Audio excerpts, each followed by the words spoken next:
পণ্ডিত মশাই, আরে ও পণ্ডিত মশাই, একবার একটু এদিকে আসবেন। বলো নগেন, কি বলবে? আমার আবার একটু তাড়া আছে বই কি। হ্যাঁ, একটু বসেন না পণ্ডিত মশাই। এই সকাল করে এক কাপ গরম চা খেয়ে যান আমার হাতের। না গো না, আমার জন্য যে আমার ছাত্ররা সবাই বসে আছে, গিয়ে ওদের পড়াতে হবে তো। একটু বসেন না পণ্ডিত মশাই, একটা চা খেয়ে যান শুধু।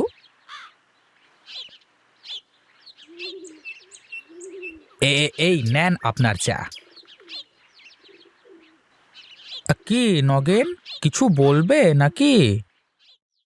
আগে আমার ছেলে রাজু তো আপনার কাছে রোজ পড়তে যায়, ওর পড়ার মাথা ভালো তো। শোনো নগেন, রাজু খুবই ভালো ছেলে, ও যা পড়ে তাই মনে রাখতে পারে। আগে ওর মনটাও অনেক ভালো, এই সব সময় মানুষের উপকার করে। আপনি যদি আমার ছেলেটাকে একটু ভালো করে পড়িয়ে মানুষের মতো মানুষ বানিয়ে দেন, তাহলে আপনার কাছে চিরঋণী থাকবো। শোনো নগেন, তুমি কোনো চিন্তা করো না, দেখবে রাজু একদিন ভালো কিছুই করবে। এই নাও নগেন, তোমার চায়ের দাম। না পণ্ডিত মশাই, আপনার থেকে পয়সা নিতে পারবো না। কেন পয়সা নিতে পারবে না? আমি তো বাপু ফ্রিতে কিছু খাই না। ফ্রিতে কেন বলছেন? আপনি রাজুকে পড়ান, আপনাকে তো কোনো টাকা পয়সা দিই না, তাই এই চায়ের পয়সা আমি আপনার থেকে নিতে পারবো না।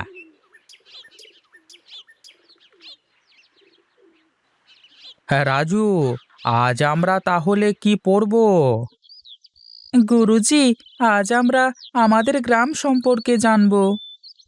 হ্যাঁ, তাহলে সবাই শোনো, তোমরা একদিন অনেক বড় হবে। কেউ ডাক্তার, কেউ ইঞ্জিনিয়ার, কেউ বড় স্কুলের স্যার হবে। কিন্তু সবাই মনে রাখবে, তোমাদের কিন্তু এই গ্রামের ঋণ শোধ করতে হবে।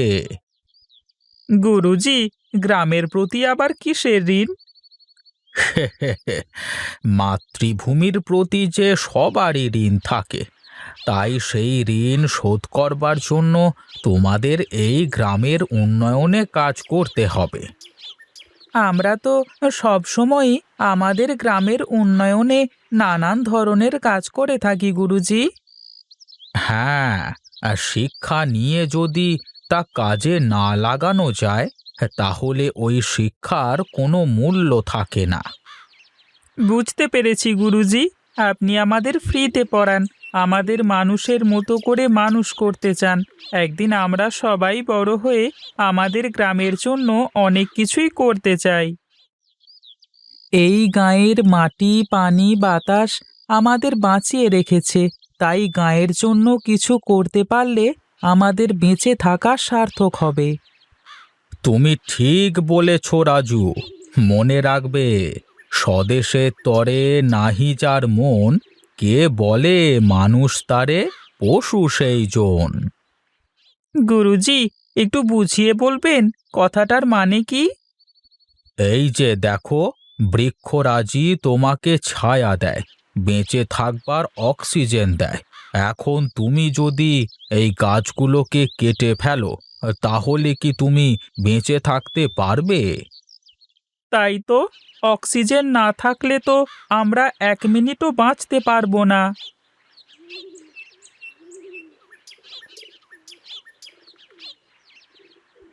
দেখ দেখ প্রকাশ, পণ্ডিত কেমন সবাইকে পড়াচ্ছে। আরে হ্যাঁ হ্যাঁ, সবাই একদম পড়ে পড়ে মস্ত বড় অফিসার হবে একদিন। এই শোন প্রকাশ, এই গায়ের মধ্যে পণ্ডিত যেভাবে সবাইকে লেখাপড়ার জন্য বোঝাচ্ছে, তাতে করে আর দুদিন পর থেকে সবাই লেখাপড়া শুরু করে দেবে। হ্যাঁ, তার আগেই আমাদের কিছু একটা করতে হবে। কি করতে চাও দাদা? আমাকে কি করা লাগবে শুধু বলো। এখন কিছু করা লাগবে না, এই চল চল, যা করা লাগবে পরে বলবো।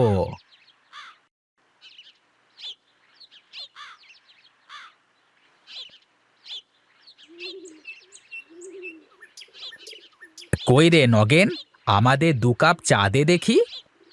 তুমি যাই বলো দাদা, এই পণ্ডিত কিন্তু মনে হয় ভালো কাজই করছে বুঝলে।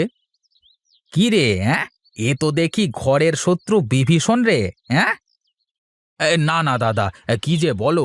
তুমি যা করবে আমি তোমার সাথেই আছি।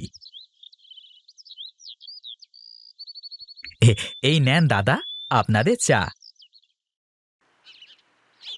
তার নগেন, তোমার ছেলেও কি পণ্ডিতের কাছে পড়তে যায় নাকি? হ্যাঁ দাদা। কেন, কিছু হয়েছে নাকি? না, কি আর হবে, এই লেখাপড়া করে মানুষের মতো মানুষ হবে। হ্যাঁ, এই শহরে বড় চাকরি করবে, তারপর বাবা মাকে বৃদ্ধাশ্রমে রেখে আসবে। চারিদিকে তাকিয়ে দেখি এই সবই তো হয় এখন, হ্যাঁ, তাই না? হ্যাঁ, তুমি ঠিক বলেছো দাদা। এখন শহরের মানুষগুলো তো এসবই করে। আর আমাদের গাঁয়ের লোকজন যত কষ্টেই থাক, বাবা মাকে তো আর ফেলতে পারে না। তা অবশ্য ঠিক দাদা, কিন্তু সবাই কি আর একরকম হয়?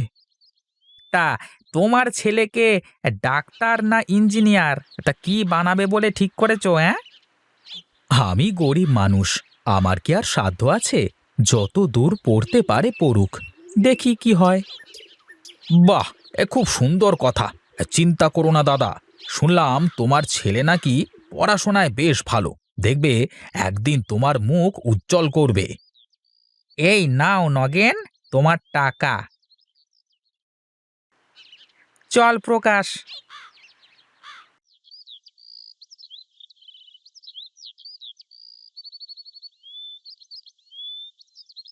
দেখ সজল, পুকুরটা কেমন শুকিয়ে গেছে। হ্যাঁ রে, চল তো গিয়ে দেখি পুকুরে মাছ আছে কিনা।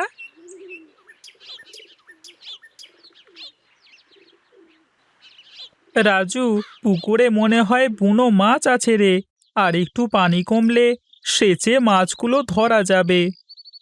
তাহলে তো বেশ ভালোই হবে, আমার মাছ ধরতে বেশ মজা লাগে। কিন্তু এত বড় পুকুরে তো দুজনে মিলে মাছ মারা যাবে না, অনেক লোক লাগবে। ও নিয়ে তুই চিন্তা করিস নে, মাছ মারা শুরু করলে তখন লোকের অভাব হবে না। তাহলে আমরা কালই মাছ মারতে আসবো। কিন্তু গুরুজিকে না বলে পড়তে না গেলে পরে আবার বকা দেবে তো। সে আমি দেখব, এখন চল বাড়িতে যাই।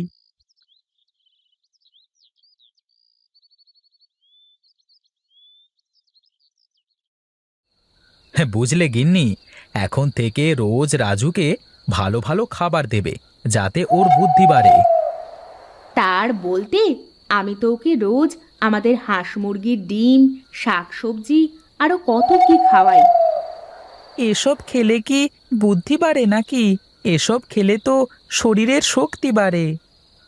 হ্যাঁ, হ্যাঁ, বুদ্ধিও বাড়ে রে বাবা। তোকে যে অনেক বড় হতে হবে, এই গাঁয়ের মানুষের জন্য কাজ করতে হবে। দেখো বাবা, আমি একদিন অনেক বড় হব, সবাই তোমাকে সম্মান করবে, আমাদের বড় বাড়ি হবে। বেঁচে থাক বাবা, তুই যে আমাদের 7 রাজার ধন, তোকে ঘিরেই যে আমাদের সব আশা ভরসা।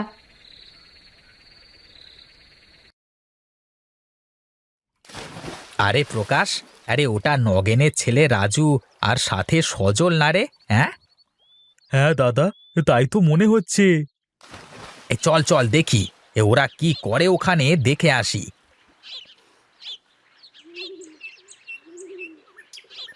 কি গো, তোমরা এই পচা পুকুরে নেমে কি করো? হ্যাঁ কাকু, আমরা মাছ ধরবার জন্য পানি সেচতেছি। মাছ কি আছে নাকি শুধু পানি? অনেক মাছ আছে কাকু, গায়ের সব লোক মিলে ধরলেও মাছ ফুরানো যাবে না বোধহয়। এ সত্যি নাকি? কই, মাছ তো দেখা যায় না। সব তো বুনো মাছ, কাদার মধ্যে লুকিয়ে আছে। পানি সেঁচা হয়ে গেলে কাদার ভিতর থেকে ধরতে হবে। দাদা, ওরা মনে হয় সত্যি বলছে বুঝলে। এই চলো চলো, আমরাও নেমে পড়ি। আরে না না, এই কাদার মধ্যে নেমে কি আর মাছ ধরা যায় নাকি? কি যে বলো দাদা, ছোটবেলায় কত ধরতাম। তুমি না গেলে যেও না, আমি যাব।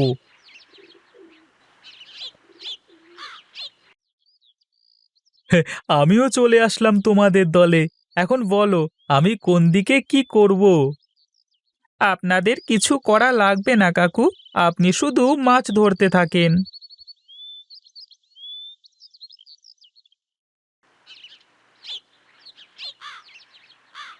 বাহ বাহ বাহ, কি সুন্দর দৃশ্য! সবাই কেমন সুন্দর করে মাছ ধরছে। সজল, দেখ দেখ, পণ্ডিত মশাই। কি হলো রাজু, দাঁড়িয়ে পড়লে কেন? ভালো করে মাছ ধরো। আসলে আসলে পণ্ডিত মশাই, আজ পড়তে যায়নি মাছ ধরবার জন্য। ঠিক আছে, সব সময় পড়াশোনা করতে হবে এরকম তো কথা নেই। তোমাদের দেখে তো আমারও মাছ ধরতে নামতে ইচ্ছে হচ্ছে। না না পণ্ডিত মশাই, আপনি কেন কাদায় নামবেন? আপনি ওপরে দাঁড়িয়ে থাকেন।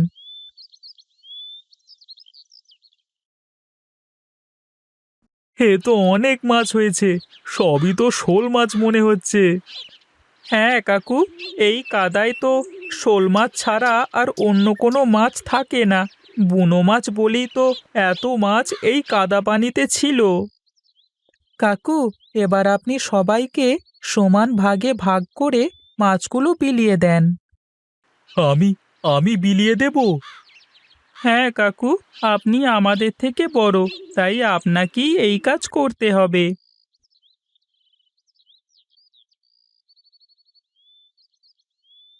সবাই তো চলে গেল, এখনো তো অনেক মাছ। এগুলো আমরা ভাগ করে বাড়িতে নিয়ে যাই, তারপর দেখা যাবে।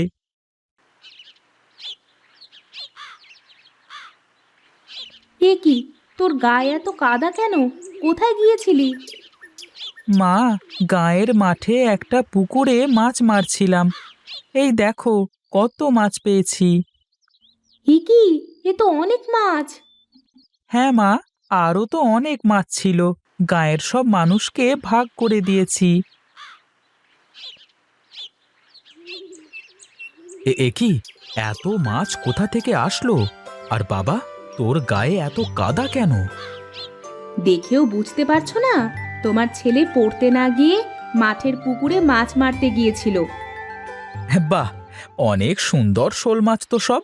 জানো গিন্নি, এই শোল মাছ খেলে আমার রাজুর গায়ে অনেক রক্ত বাড়বে। এত মাছ কি করব আমি এখন? বাবা, তুই গিয়ে গোসল করে নে, এইভাবে বেশিক্ষণ থাকলে যে জ্বর ঠান্ডা লাগবে। শোনো গিন্নি, তাজা মাছগুলো দেখে পানিতে ভিজিয়ে রাখো, আর মরা মাছগুলো কুটে ভুনে রান্না করো। এত মাছ কি একসাথে রাখা যাবে? আরে যাবে যাবে, বেশি করে পানি দিয়ে রাখলে সব মাছই বেঁচে থাকবে। শোল মাছ খুব সহজে মরে না গিন্নি। ঠিক আছে, তাহলে তাই করি। বেশ বেশ, তাই করো। আমি একটু দোকান থেকে ঘুরে আসি তাহলে।